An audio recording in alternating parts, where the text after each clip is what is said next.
The night everything changed. Started with a birthday dinner I could barely afford. We were way out of place, me in an old flannel shirt, and my daughter Ellie in a yellow dress from Walmart she called her princess gown. She'd begged me for months to take her to the fanciest place in Houston, where the chandeliers looked like frozen fireworks and the plates didn't have prices. So I saved every tip, every extra hour at the garage, just so she could feel like royalty for one night. We were tucked in a corner booth, splitting a single appetizer, trying to act like we belonged. Ellie kept gasping at the glittering glasses, the folded napkins, the way everyone whispered like they were in church. Across the room, you couldn't miss her Vanessa Cross, the billionaire tech CEO. She was glowing in this sleek black dress, diamonds on her ears, like she just stepped out of a magazine. People leaned in when she spoke. Waiters hovered. She looked like she owned the building.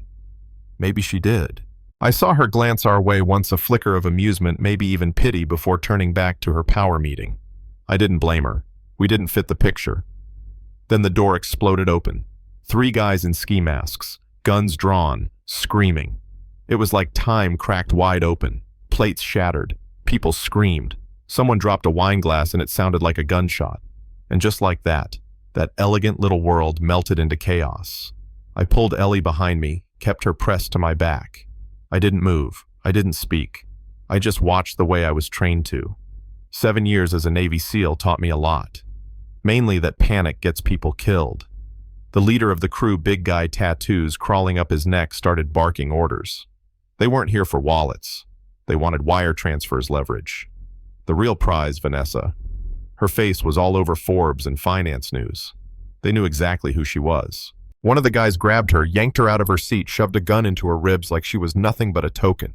And she, this woman who probably never felt fear in a boardroom, froze. I saw it in her eyes. She looked around like someone should be in control and realized no one was. The big guy dragged her into the center of the room, shouting about how the rich crushed the working class, about how people like him were tired of starving while people like her flew private jets to lunch. The kind of stuff you hear in broken places. And I get it, I really do. But he wasn't looking for justice. He wanted pain. And then his eyes landed on me. I must have looked like an easy prop for his speech. Poor guy, busted shirt, little girl shaking behind him. He shoved Vanessa aside and stalked over to our table. Started mocking me the way I dressed, how pathetic it was to bring my daughter here for a birthday dinner we clearly couldn't afford. "You think you're something?" he sneered. "Trying to play dress up for your kid, huh?" I didn't answer. Didn't blink. I was watching his shoulders, not his mouth. Calculating distance. Tracking the other 2 guys. One was near the kitchen, the other flanking left. I saw the steak knife on the table, the water pitcher, the heavy chair leg. Then he reached toward Ellie. That's when I spoke 3 words. Calm. Flat. Final. Step back now. He froze. For a second, the whole room did. He was used to begging, screaming. But I wasn't afraid. Not even a little. And that scared him more than my words ever could. He raised the gun, meant to show me who was boss. But pride makes men stupid. When he lunged, I moved. Wrist, twist, snap. Gun skittered across marble. Knee to his gut. He crumpled. Before his buddies could react, I yanked Ellie behind an overturned table. Gunfire cracked sharp, panicked. 1 bullet grazed my shoulder. I barely felt it. Second guy came around, young, twitchy. I hurled the water pitcher like a fastball. Caught him right in the side of the head. Rushed him before he could recover, palm to throat, elbow to rib sweep. Down.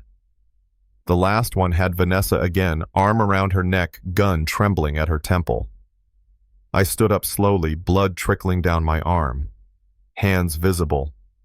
I didn't look at him. I looked at her. "Breathe," I told her. "Trust me." And she did. Don't ask me why, but she went limp in his arms. It threw him off balance just enough. I was there in 2 steps. Grabbed the barrel, tilted it up, shot hit the ceiling. Grabbed his neck pressure point. He dropped. She dropped. I caught her. And for half a second, we just stood there. Her in my arms, mascara smeared, dress torn, me bleeding, shirt ripped, holding her like something fragile. Then Ellie called for me, and the moment cracked. I turned to my daughter, scooped her into my arms, whispered that she was safe, that Daddy always protects. By the time cops stormed in, all three men were down.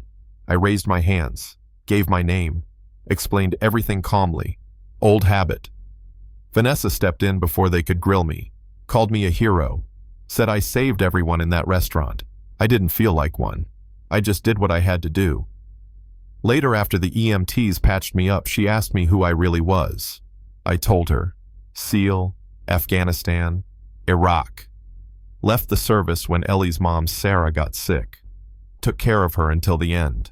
Been raising Ellie ever since, working 60 hours a week in a garage to keep her in school. She looked at me differently after that. Not with pity, with something like respect, maybe even shame. She asked me why I risked my life when I could have just hidden, protected Ellie, and waited. I said, because everyone in that room was somebody's kid, somebody's love. When you can help, you help. Next morning, my face was everywhere. News called me the mechanic hero, but I wanted none of it. Took Ellie to school like any other day. Back to work like nothing happened. But Vanessa hadn't forgotten. A week later, we got an invitation from her. She wanted to thank me properly. Said her whole company would be there.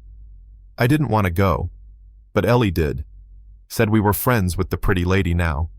So we went. Security didn't want to let us in until Vanessa came down herself. Took us to the top floor. Introduced me to her employees not as a hero, but as a reminder. That courage wasn't about what you had, but what you gave. That sometimes the strongest person in the room wore flannel and drove a beat-up truck. They clapped. Ellie beamed. I endured it.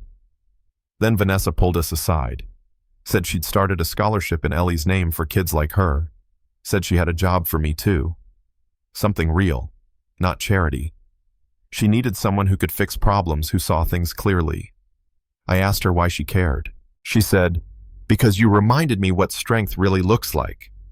I didn't say yes right away. I had to think, talk with Ellie. But a few weeks later, I took the job. Brought the same discipline to corporate security that I brought to the field. And somehow we started having lunch every Saturday. Just burgers or pizza. Nothing fancy. Vanessa started smiling more. Ellie laughed louder. And I started feeling like maybe the world wasn't all broken. Months passed. On Ellie's 8th birthday, Vanessa came to our apartment. Brought a gift I'm sure cost thousands. But what made Ellie cry happy tears was the jewelry box I made her by hand. Because it was from me. Because it meant love.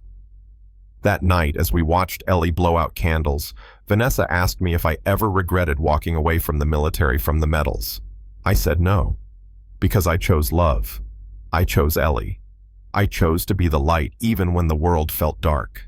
And she said maybe for the first time that she wanted to choose that too. So now I ask you, have you ever judged someone based on what they wore, how much they made, where they sat in the restaurant? Because I was that guy in flannel, the nobody, the mechanic. Until one night I reminded a billionaire that power's not what you take, it's what you give. Tell me down in the comments, what does real strength mean to you? Have you ever seen someone judged too soon only to prove everybody wrong? I'm listening. We all are.